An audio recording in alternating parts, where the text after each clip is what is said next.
बिस्मिल्लाहिर्रहमानिर्रहीम। अस्सलाम वालेकुम रिस्पेक्टेड व्यूअर्स। आज हम बात करने जा रहे हैं डाउन सिंड्रोम के बच्चों की जेनेटिक या मेडिकल या पेरेंट्स की काउंसलिंग के बारे में। अगर काउंसलिंग स्टेशन आ जाए तो उसमें मेडिकल स्टूडेंट्स या पोस्ट ग्रेजुएट स्टूडेंट्स किस तरह से पेरेंट्स को काउंसल करेंगे। और नंबर 2, ये वालदैन के लिए भी एजुकेशनल वीडियो है ताकि वालदैन को पता चले कि डाउन सिंड्रोम के बच्चों में क्या क्या मसाइल होते हैं और किस तरह से आगे मज़ीद तशख़ीस की जा सकती है। डाउन सिंड्रोम के बच्चे कुछ इस तरह से दिखते हैं। इनकी आइज़ भी अबनॉर्मल होती है, मुंह भी कुछ ऐसा होता है, कटे-फटे होंठ और कटी-फटी ज़ुबान होती है, लो सेट ईयर होते हैं, का आँखें जो हैं वो ऊपर की तरफ टिल्टेड होती हैं, नोज़ का ब्रिज जो है, नोज़ बिल्कुल फ्लैट चपटी हुई होती है और वो सामने की तरफ उठी हुई होती है। गर्दन के ऊपर एक्स्ट्रा फोल्ड होती हैं, हाथ के अंदर एक सिंगल क्रीज होती है जिसको हम सिमियन क्रीज कहते हैं। आखिरी उंगली, छोटी उंगली जो है वो अंदर की तरफ मुड़ी हुई होती है और बच्चे बहुत ढीले ढाले से होते हैं, हाइपोटोनिया होता है इन बच्चों में। आई के ऊपर ब्रश फील्ड स्पॉट्स होते हैं। आई का जो आइरस, आई का जो काला हिस्सा है, ये इसको अगर आप देखें तो इसमें अब नॉर्मल चेंजेस होती हैं। इसके अंदर ऊपर ग्रे रंग के धब्बे होते हैं। एपिकेंथल फोल्ड होती है, एक फोल्ड होती है जो कि नाक के साथ से आंख के ऊपर तक चढ़ी हुई होती है। जिल्द की फोल्ड इस पिक्चर में नज़र आ रही है, ये फोल्ड। फिर इन बच्चों की आंखें एक दूसरे से वाइडली अपार्ट होती हैं, कान थोड़े से नीचे होते हैं आम बच्चों की निस्बत। आम बच्चों में आंखें और कान तकरीबन एक लेवल पे होते हैं, लेकिन इनमें इन बच्चों में कान आंखों के लेवल से नीचे होते हैं। मुंह जो होता है, शक्ल जो होती है वो गोल होती है, टंग लार्ज होती है, जुबान बड़ी होती है या मुंह के अंदर जगह कम होती है जिसकी वजह से जुबान बाहर की तरफ निकली होती है। पैदाइश के वक्त भी और उसके बाद भी इन बच्चों का कद छोटा रहता है। इन बच्चों का कद उस तरह से नहीं बढ़ता और ना इनकी ग्रोथ होती है और ना डेवलपमेंट होती है जिस तरह से नॉर्मल बच्चों की होती है। पाँव की बात करें तो बिग टो और सेकंड टो के दरमियान बहुत बड़ा गैप होता है, इसे सैंडल गैप कहते हैं।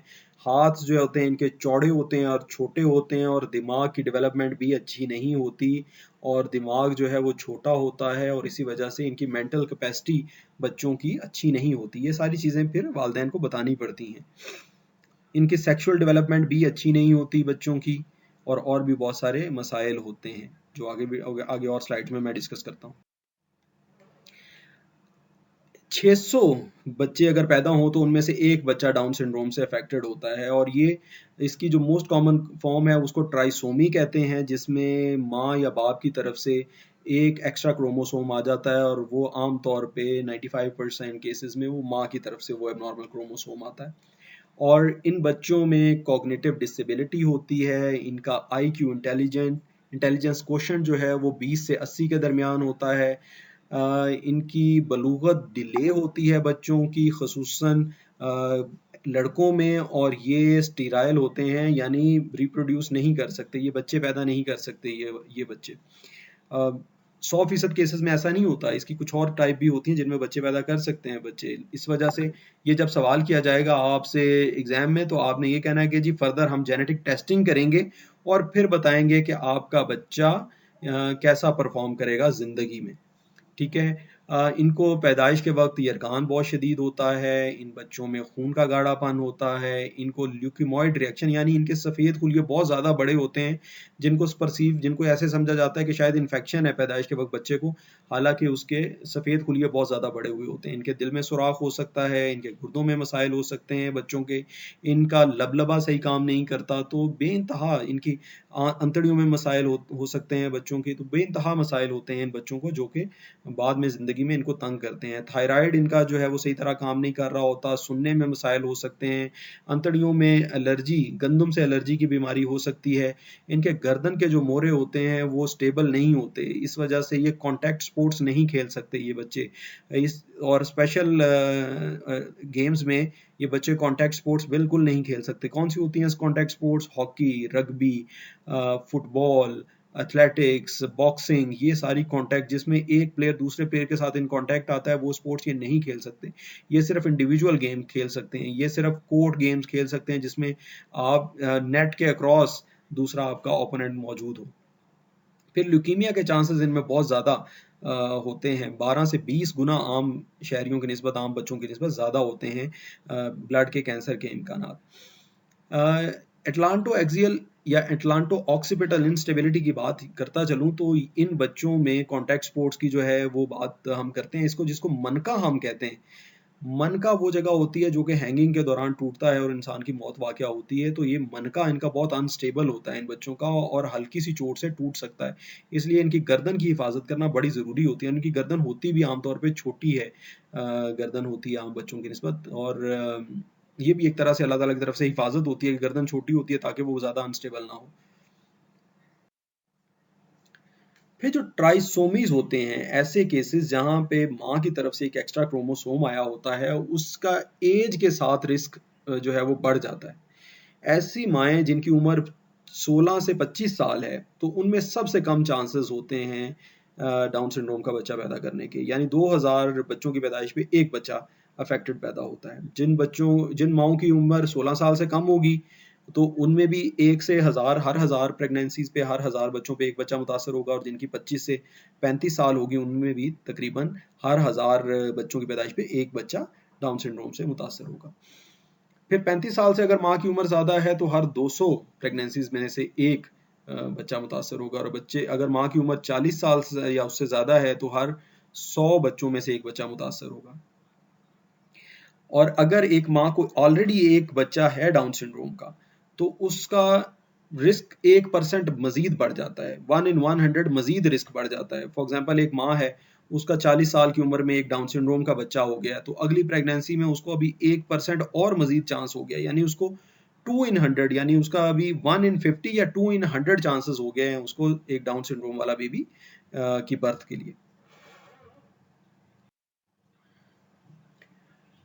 इसकी 3 किस्में होती हैं डाउन सिंड्रोम की। मैंने थोड़ा-सा शुरू में इसको ज़्यादा कॉम्प्लेक्स नहीं किया। अभी मैं आपको यहाँ पे बताता जाऊँ कि 3 इकसाम होती हैं। एक होती है जी ट्राइसोमी, जो कि 95% केसेज़ में होती है, जिसमें एक एक्स्ट्रा क्रोमोसोम आ जाता है। दूसरी है जी मोज़ेइकिज़्म, जो कि सिर्फ़ 1% में आता है। और तीसरा है ट्रांसलोकेशन। अगर मोज़ेइक होगा, बच्चा तो वो बच्चा हो सकता है बिल्कुल नॉर्मल डेवलप करे, वो हो सकता है रिप्रोड्यूस भी करे, वो हो सकता है शादी के काबिल भी हो, वो हो सकता है बिल्कुल नॉर्मल ज़िंदगी जिए। मोज़ेइकिज़्म की जो हमारे पास एक मिसाल है, वो है जी नुसरत फ़तेह अली ख़ान साहब को आम तौर पे हम मिसाल के तौर पे इस्तेमाल करते हैं। हमें नहीं पता, अल्लाह माफ़ करे अगर हमसे ये गलती हो रही है, तो हम नुसरत फ़तेह अली ख़ान साहब क्योंकि बहुत मशहूर पर्सनैलिटी हैं और उनके सारे डाउन सिंड्रोम वाली फेशिज़ हैं, उनको गुर्दों के मसाइल भी थे, मोटापा भी था, और तो उस वजह से हम उनको इसके लिए इस्तेमाल करते हैं कि जी जैसे नुसरत फ़तेह अली ख़ान साहब हैं, देखें वालिदैन को एक तरह से थोड़ा-सा दिलासा भी मिलता है ये बताने से कि जी देखें जैसे नुसरत फ़तेह अली ख़ान साहब हैं, देखिए दुनिया में उन्होंने कितना नाम कमाया, वो डाउन सिंड्रोम से अफेक्टेड थे। उनकी शादी तो हुई थी लेकिन उनके बच्चे नहीं थे, वो फर्टाइल नहीं थे, स्टेराइल थे वो। तो उनको गुर्दों का आर्ज़ा भी था, जिसकी वजह से उनका फिर बाद में जो है वो अल्लाह को प्यारे हुए, उनको दिल का भी मसले थे। तो इस वजह से, और फिर ज़ाहिर है यंग एज में जो है वो उनकी डेथ हो गई, इतने ज़्यादा बहुत ज़्यादा बूढ़े नहीं थे। उनकी यानी एज एज इनकी लिमिट जो है वो बहुत कम होती है, नॉर्मल इंसानों की निस्बत इनकी जो लाइफ एक्सपेक्टेंसी है वो कम होती है। तो मोज़ेइकिज़्म की एक मिसाल तो मैंने आपको बता दी, और मोज़ेइकिज़्म के लिए कुछ नहीं कहा जा सकता कि वो क्या करके करेगा, किस तरह से बिहेव करेगा, उसका आईक्यू क्या होगा, उसका क्या होगा। हम तो ये पिछली जो स्लाइड तक हम बात कर रहे थे, उन 95% बच्चों की जो जिनको ट्राइसोमीज़ थी। अब इस स्लाइड में हम बात कर रहे हैं ट्रांसलोकेशन वाले बच्चों की, ऐसे बच्चे जिनको ट्रांसलोकेशन है। ट्रांसलोकेशन क्या होती है जी कि ये 4% बच्चों को मुतासर करती है डाउन सिंड्रोम के, और इसमें एक क्रोमोसोम दूसरे क्रोमोसोम के साथ अपने जेनेटिक मटेरियल का थोड़ा एक्सचेंज कर लेता है। अगर एक बच्चे को ट्राइसोमी, ये प्रॉब्लम है ट्रांसलोकेशन की वजह से, और पेरेंट का भी एक का एबनॉर्मल कैरियोटाइप है, तो आप वालिदैन को क्या बताएंगे जी कि आपके बच्चे का भी टेस्ट होगा कैरियोटाइपिंग का, और आपका मदर का और फादर का दोनों का कैरियोटाइपिंग का टेस्ट होगा। तो अगर बच्चे में जो है वो बैलेंस 1421 ट्रांसलोकेशन आ जाती है, और मदर में भी 1421 बैलेंस ट्रांसलोकेशन है, तो there is a 10 to 15% chances that the child will be affected the further pregnancy में। अगली प्रेगनेंसी में 10 से 15% चांस बढ़ जाता है, और 33% चांस ये होता है कि वो जो बच्चा होगा वो कैरियर होगा। कैरियर से मुराद है कि उसके जीन में मसला होगा, लेकिन वो उसकी फिजिकल जो हैयत होगी वो नॉर्मल होगी। और अगर फादर में यही 1421 ट्रांसलोकेशन हो, तो फिर 0.5% चांसेस बढ़ जाते हैं अगली प्रेगनेंसी में, plus age specific risk factor, ठीक है, प्लस 1% जो कि उसका है कि अगर पिछली प्रेगनेंसी में है तो उसको 1% हाई रिस्क हो जाएगा वो। अच्छा जी, अब अगर बच्चे में 21 ट्रांसलोकेशन है, अगर 21 क्रोमोसोम के ही दो लिम्स ने आपस में जेनेटिक मटेरियल का एक्सचेंज कर लिया है और किसी एक पेरेंट में भी 21 ट्रांसलोकेशन है, तो फिर इसका मतलब है कि 100% चांसेस जो है वो हो जाएंगे अगली प्रेगनेंसी में भी लाजमन डाउन सिंड्रोम ही होगा। फिर ऐसे पेरेंट्स को हम एडवाइस करते हैं कि प्लीज वो कंसीव ना करें और बच्चा अडॉप्ट कर लें। फिर वालिदैन आपसे पूछेंगे कि डॉक्टर साहब अगली प्रेगनेंसी में क्या पता चल सकता है कि बच्चा डाउन सिंड्रोम का है या नहीं है?